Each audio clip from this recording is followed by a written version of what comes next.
ছি বাবা, তোমার লজ্জা করছে না? কি ব্যাপার জাহিদ, এই মেয়ে তোমাকে বাবা বলতেছে কেন? হ্যাঁ আমি জানি না, আমি কিভাবে বলবো, আমি তো এই মেয়েকে চিনি না। যাও যাও যাও যাও যাও। কি বললে বাবা, তুমি আমাকে চিনো না?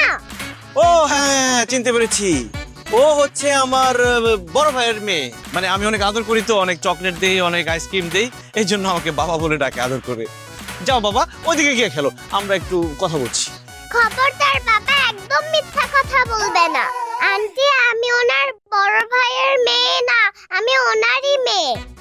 চুপ, বেশি কথা বলবে না। তোমাকে না ওখানে খেলতে বলেছি, যাও।